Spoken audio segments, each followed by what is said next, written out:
Okay, here we are again. So everybody's always asking me about gardening, squatting form, kneeling form, just digging and stuff. So I thought this was a great opportunity to do a little video on it. What I'm going to do is just a couple of exercises first, show you a little bit of gardening form, and then a couple of exercises after. So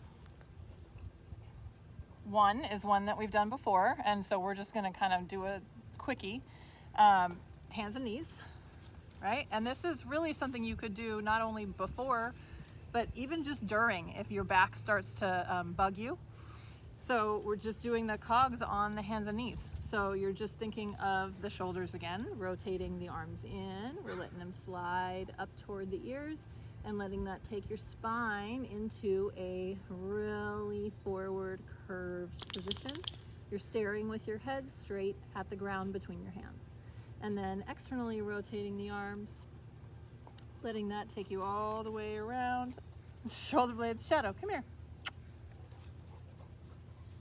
Could you go over there? Yeah. All the way around into extension. Oh, I'm still supposed to be staring at the ground, right? So you can see that brings my spine in and out. I knew she was going to star in this one.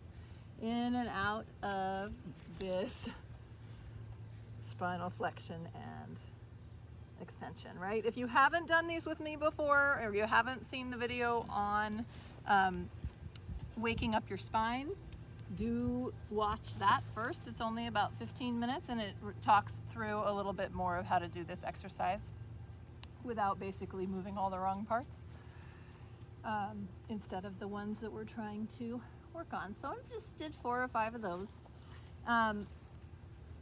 And then I'm going to do a little lunge, because another place that we get pretty tight when we're gardening, especially if we're gardening in a squatty or seated position, is the front of the hip. So I'm just going to bring one leg forward, and all you're going to really think about doing, because I don't want to get too specific or grabby around the hip, is about just traveling forward. Let's do it a couple different ways. One of the ways is with a little bit of a tuck. Got something hard under there. So we're going to kind of tuck the tail between the legs, just for a little bit of stability here for one of the versions. And then you're just going to come forward. You want enough room so that as you go forward and back, you're not going way far into this knee bend, because we're not really going to talk about foot and knee positioning too much. So we're just trying to give the hips a little bit of probably a little bit of a load, a little bit of a stretch. Okay. So then another way to travel forward in a lunge is going to take us a little bit further. So I'm going to move my foot a little further forward. Is by not holding the pelvis stable. So we're going to just think about letting the belly go. Yeah. Now I could go a lot farther than this. I could go, but pretty much right around there I start to feel like I'm really doing most of this with my low back. So I'm just going to travel forward, release my belly. You're obviously going to travel further forward than without the pelvis being stable. Move, Bubby. Come here, Ryder. I swear, they're worse than children. Go. Release the belly, forward and back. Release the belly, forward and back. And then we're going to add a little bit of a turn. So we're going to be releasing the belly as we go forward, and we're going to turn a little bit toward the back leg. So my right leg is back, so I'm turning my pelvis right. Again, I could go way further. I'm not going for distance here or major stretch. I'm just going for motion. Release the belly, turn a little bit right. And I'm just going to do one more. Release the belly, turn a little bit right.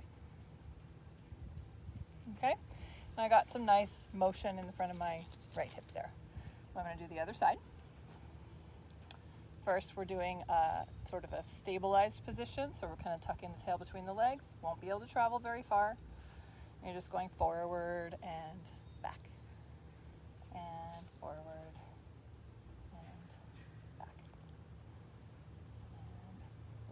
back. I'm a little tighter on this side. And I'm not forcing it. Again, if I was going to force it, I could go further and I'd be getting a bigger stretch, but that's not what I'm going for. I'm just going for gentle, easy motion. Belly releasing. You can go a little bit further forward, but not so much. As soon as you start to feel like I'm kind of doing a rib thrust or a big back bend, you probably went a little too far. So we're just going for belly releasing and forward. It's not that the pelvis isn't going to tilt forward a little bit, it is. You just want really all the sensation to be pretty much in the front of the back leg that you're working on, front of that hip. You might feel it in your quad too, this one down here, if you tend to be tight there. And now we're going to add the turn. So you're releasing the belly and I'm turning left because my left leg is back. And then back to center, releasing the belly and forward. Okay, so both of those exercises are things you could actually stop mid-gardening and do. You could do even just 5 minutes before and 5 minutes after.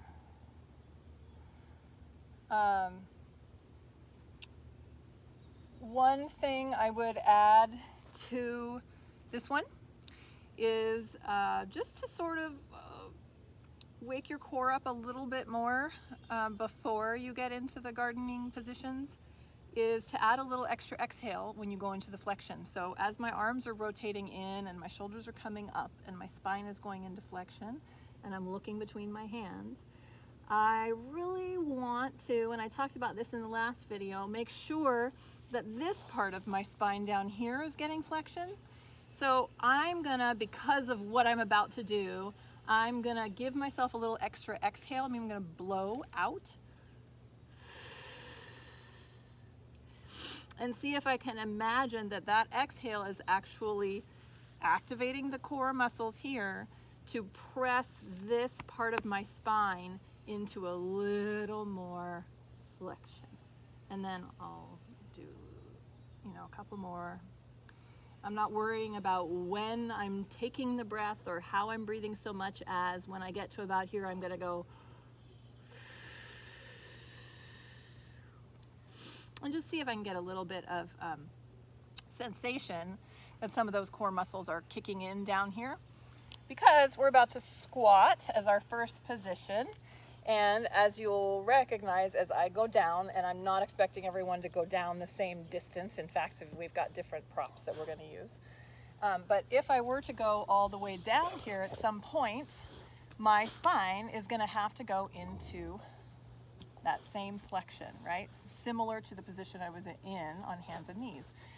So since when we're gardening, we're also like pulling things out of the ground and moving around, it's just a good habit to, I think, to wake up your core just a little bit first, so that then when you are moving around, it's already like, oh, maybe I'll help.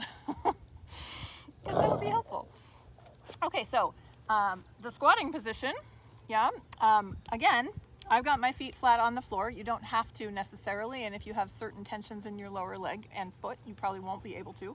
So perfectly fine to be up on your toes a little bit. Perfectly fine to have your knees a little bit out to the side. Really just what position is comfortable for you here and where you have less strain going into any of your back muscles. Okay, if you can't get all the way down, but you're pretty close, you can grab something that you might have in your yard, a bucket or a soccer ball, although I'm told I'm not supposed to sit on that. And now I'm actually really using almost no strength to sit here, other than that, of course, my core is holding me up.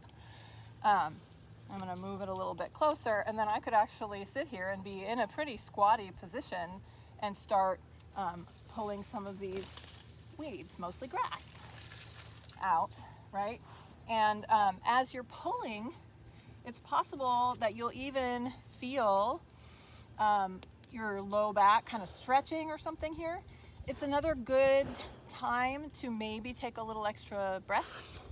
And as you pull out that thing that maybe is hard to get out of the ground, you can give yourself a little bit of an exhale. So you're here pulling some of the millions of grass things out, right? It just could help your core, help your back. Yep. So that's one position. Of course, you could also be on your knees, and plenty of people have those little pads that they put under their knees. That's fine too. But you also, if it's hard to be on your knees, down on your knees, you could put something under your butt. It's just not a soccer ball. And now I'm on my knees, and I don't have to have as much flexibility in the hip, right? As much hip flexion. I could just be here, and you could certainly put something even higher underneath here. And then again, I would still do the same thing. I would still say, I don't have as many weeds in this garden.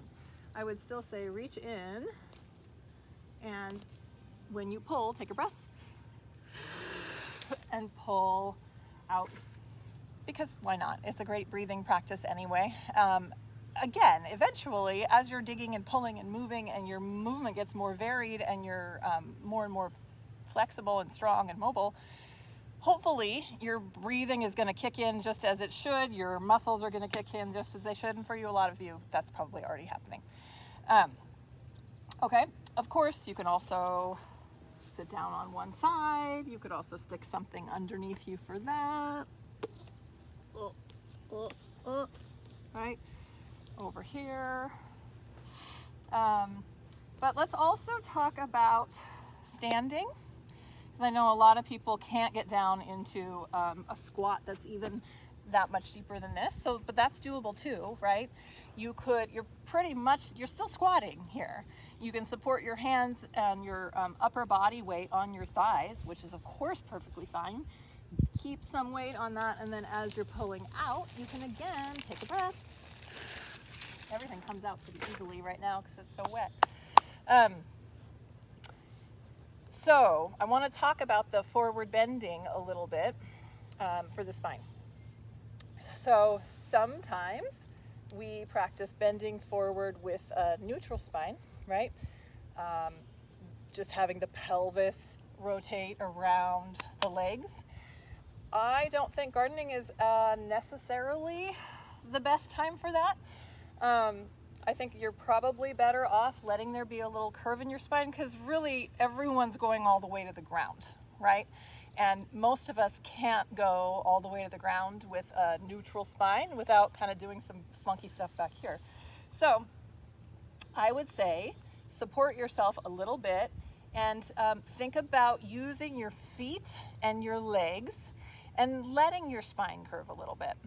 So as in this exercise, we don't want all the curve to be in one spot, right? We don't want the upper back to be curving, but the lower back to still not be curving, because you take that into a standing position and you've got your spine here, and then you're putting all of this weight pretty much right here in your low back. So better to do a couple of these exercises first and think about getting this lumbar spine moving a little bit more than it probably usually does. And that way, when you bend down, and of course you can bend your knees a little bit, you're thinking about there should be a little bit of bend everywhere. Yeah, a little bit of flexion all the way up to the neck. And of course you're looking at the floor here, which is what we've been practicing anyway. I'm also really using my feet, which is certainly easier to do when you're barefoot than when you are wearing a big old clod hoppy galosh or a boot. But even then, still just think about your feet. Ask them to do some of this for you. In particular, as you stand up from whatever position you're in, whether it be here or here or here or all the way down here, as you stand up, you want to think about asking your feet to help you. Feel your full footprint. Feel the tripod of the foot, right? Which I think most of you know is here and here and here. Like we've got our little triangle, right? So once you get your feet onto the ground from whatever position you were in, yeah, you're gonna think about pressing those two triangles into the ground And already my legs feel way more active than my back here. So I'm gonna think about asking my feet pretty much to do all the work. Okay, feet, stand me up. And I didn't feel any stress in my back. I felt it all really in my legs. And I would say that might be the most important thing you can do as you get up and down. Down too, right? It's so easy to just kerflump down onto your knees or whatever position you're used to and not let your feet take you there. The more you can ask them to do, especially when you're in the garden, when often you're carrying load, the more your legs will help, the more your core will help, the more some of the other muscles will help out. Especially since most of us haven't been doing this all year, and all of a sudden the sun's out and we're quarantined and we're like, ah, we're gonna go get in the garden. So ask your feet to help you every time you're out there, every time you get down, every time you get up. Think about those tripods, press them into the ground, let yourself rise up and down from there, okay? So afterwards, I would say cogs again. And I like the ones on our back because I find that for most people they make it a little easier to go up into that extension, right? Since whatever gardening position you choose, whether it's this one or this one or this one or this one or this one or this one or standing all the way up, as you can see, you're kind of in this shortened hip flexor and flexed spine position. So we just feel good to do the opposite afterwards. So, you know, lay down on your backs or go inside and lay down on your backs. But I'm a sun worshiper, so I'm not leaving my yard today. So we did this in the other video, and again, I would recommend watch that one first if you haven't done it before. But just start by moving your pelvis, and you can use your exhale to press your belly button down toward the floor. That'll help rock your pelvis this way. And your chin is gonna go back that way, right? And that's the flexion position. And then your chin and your pubic bone are both gonna go that way. And that's the extension position, okay? So after a day of gardening, I would exaggerate that extension position, not if you feel it in your low back, we said that in the other video too, by externally rotating your arms.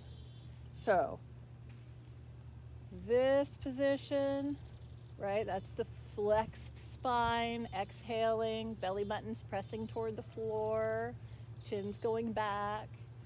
And then on the anterior tilt of the pelvis, as you're untucking and your chin's coming down, I would externally rotate the arms. See if you can feel that go all the way up into the shoulder blades. Really bring that chin down. So you can totally do this with something under your head. That soccer ball's too high, but you could use a half dome, a pillow, a yoga mat, anything. If you are kind of stuck in this position when you lay down and you aren't able to get your chin down this way, then you'll just want to lift your head up with a prop of some sort so that you can still come out of that full flexion and extension position. And then I would do a little easy side to side probably. It's nice for our low backs. So I would put the arms up overhead. It's going to help give you a little bit of a side stretch. Put your feet out kind of wide, knees are bent. And you're going to roll your pelvis over onto the left hip and pull your chin and pubic bone down that way between the legs a little bit. And then roll back to the middle. You should feel your belly kind of come toward the floor. You might push your chin back, that's fine if it does. Roll onto your right hip and reach your chin and pubic bone down between your legs again. Really exaggerate the dropping.